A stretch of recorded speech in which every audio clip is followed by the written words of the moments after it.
여러분들은 다 알고 있어요. 알고 있는데 이거를 제대로 써먹지를 못하는 거예요. 시장 분석할 때. 예. 전세 제도라는 게 있습니다. 우리나라에만 있는 제도예요. 다른 나라에도 몇 군데가 있긴 한데 우리나라처럼 제도가 이렇게 잘 돼서 활성화되어 있는 데는 없습니다. 유일하다고 보시면 돼요. 근데 우리나라에서도 이 전세 제도가 그냥 있으나 마나한 존재냐? 아니죠. 절대적인 존재. 절대. 임차인한테는 너무 좋은. 그리고 임대인도 이걸 너무 좋아해요. 서로 좋아해요. 외국은 서로 싫어하는데 우리나라는 서로 좋아해요. 그러면 시장이 같겠어요? 틀리겠어요? 다르죠. 이런 절대적인 상품이 우리나라에만 있는데 얘가 매매 시장에 미치는 영향이 크겠어요? 작겠어요? 크죠. 그러면 매매 시장의 흐름이나 이런 게 다른 나라하고 똑같이 가겠어요? 틀리게 가겠습니까? 당연히 틀리죠. 그 다음에 선분양제도. 선분양제도도 거의 우리나라에만 있습니다. 다른 나라들은 분양제도가 약간씩 차이 있지만 완전히 집을 짓고 파는 데도 있고, 중국 같은 경우에는 이렇게 뼈대하고 뭐 이런 거 하고 그렇게 분양하는 데도 있고 다 다양합니다. 근데 우리나라처럼 아예 아무것도 없는 상태에서 분양하는 데는 우리나라밖에 없는 것 같아요. 선분양제도. 완전 선분양입니다. 완전 100% 선분양이에요. 아무것도 없는 상태에서 그림만 그려가지고 모델하우스 만들어가지고 모형 만들어 놓고 자 이렇게 아파트를 지을 겁니다. 외국 사람들이 와서 보면 기겁을 할 거예요. 야 어떻게 믿고 그걸 미리 사냐. 우리나라니까 되는 거예요. 참 신기한 국민입니다. 또 이 선분양 제도가 있으나 마나한 존재 가치가 없는 그런 제도냐? 아니죠. 자, 선분양 제도에서 가장 특화된 게 뭐예요? 청약시장이잖아요. 청약시장. 우리 청약시장에 미쳐 있잖아요. 그럼 이게 영향이 클까요? 적을까요? 어마어마하게 큽니다. 어마어마하게 커요. 다른 나라에는 없다고요. 그럼 영향이 어마어마하게 클 수밖에 없죠. 그럼 이 시장 다른 나라하고 다를 수밖에 없는 거예요. 세 번째는 그래서 대중심리입니다. 대중심리. 이거는 일종의 국민성 같은 걸로 또 표현할 수도 있는데 국민성. 일본의 국민성과 우리나라의 국민성 완전히 다르죠. 다릅니다. 그리고 부동산에 대한 시각, 정치에 대한 행동하는 사람들 아니면 어쨌든 생각 이런 것들이 완전히 달라요. 다릅니다. 일본은 진짜 이렇게 드러난 걸로 보면 작은 거를 굉장히 선호해요. 작은 거. 우리나라는 대체적으로 큰 걸 좋아합니다. 큰 걸 좋아해요. 완전히 다르죠. 그다음에 일본은 정치에 무관심해요. 우리나라는 굉장히 적극적입니다. 모든 거를 막 정권 한번 내가 인정하는 정권이 안 잡히면 완전히 거의 다 죽을 것처럼 얘기해요. 그래서 막 싸우기도 하고 죽이기도 하고 합니다. 정치 얘기하다가.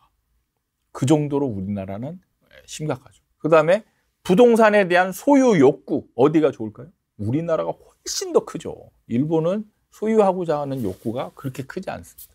그럼 많이 다르죠. 중국하고 비교해볼까요? 중국은 우리보다 더 심하죠.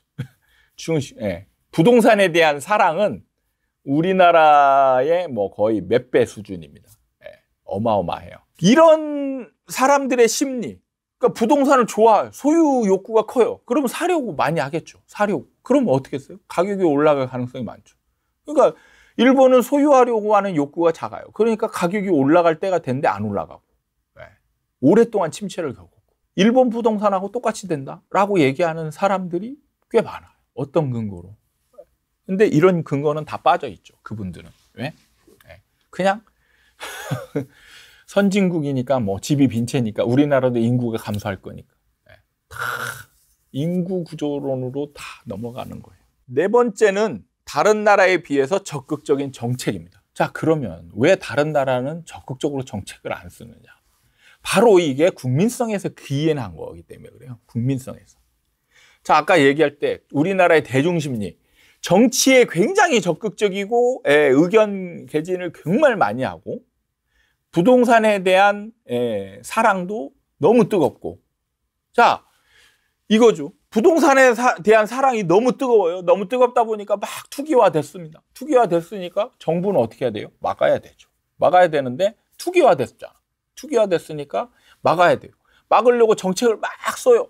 막 쓰는데 이 대중심리 반대편에 있는 사람들이 막 욕을 해. 막 욕을 합니다. 그러면서 정부가 바뀌기도 하고, 예. 부동산 때문에 정부가 바뀌어요. 예, 대단한 나라입니다.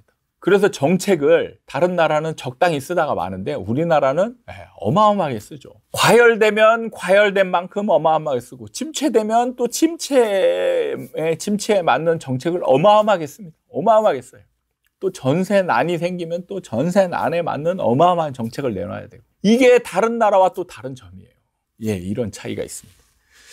이게 이제 우리나라만의 부동산의 특성입니다.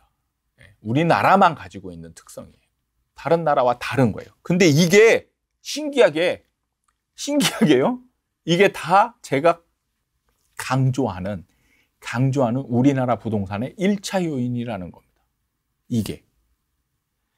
추세를 바꿀 수 있는 엄청난 힘을 가진 요인 4가지가 다 이거예요. 근데 신기하게 이 4가지가 다른 나라와 다 다른 겁니다. 근데 다른 나라와 같이 간다라는 거. 말도 안 되는 거죠. 그렇게 원인 중심적으로 공부를 잘 해나가야지 그 안에 있는 내부 사정이나 에너지는 제외한 채 외부 요인으로만 자꾸 설명하려고 하는 그런 공부 방법은 아니한 게 더 나을 수도 있어요. 그 다음에 우리나라 부동산 시장의 특성입니다. 다른 나라와 좀 다른 시장의 특성 구조를, 시장 구조를 가지고 있어요. 다른 나라와 다른. 뭐냐? 바로, 보통 보면은 주택은 매매 시장과 임대 시장으로 나눠져 있습니다. 매매 시장과 임대 시장이에요. 근데 우리나라는 매매 시장과 임대 시장이 아닙니다. 특화되어 있어요. 뭐냐? 매매 시장과 전세 시장입니다. 매매 시장과 전세 시장이에요. 그럼 다른 나라는 매매 시장과 임대 시장에서 뭐냐? 임대 시장은 월세를 의미합니다. 월세. 다른 나라는 전세가 없어요. 전세가 없기 때문에 무조건 월세 개념이에요. 월세 개념입니다. 그래서 임대차 시장은 월세 개념이에요. 그래서 외국에서 공부하다 온 분들이 이런 얘기를 많이 합니다. 우리나라 부동산을 금리로 막 설명하면서 이렇게 수익성으로 설명을 해요. 월세 개념. 월세 개념으로 설명하는 분이 계시는데 우리나라는 월세가 차지하는 역할은 거의 미비해요. 미비합니다. 월세가 시장에 미치는 영향은 거의 뭐 제로에 가깝다라고 해도 무방할 정도로 미비해요. 그거를 가지고 시장 분석을 해가지고 가격이 올라가네 내려가네 분석하는 거는 이거는 너무 비약이 심한 겁니다. 우리나라 부동산 특성을 모르는 거예요. 외국에서만 공부하다 오니까 외국에서 저명한 대학에서 나왔어요. 정말 유명한 대학들을 나왔는데 문제는 우리나라를 모르는 거죠. 세계 경제는 잘할지 모르지만 우리나라를 모르는 거예요. 우리나라 주택 시장을 월세 개념으로 설명한다. 말도 안 되죠. 월세는 아무 역할도 안 하는데.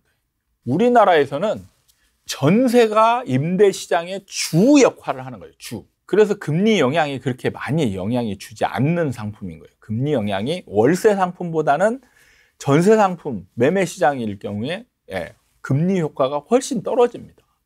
다른 부동산보다. 월세 시장보다. 그런 차이가 있어요. 그 다음에 자, 매매 시장으로 가보면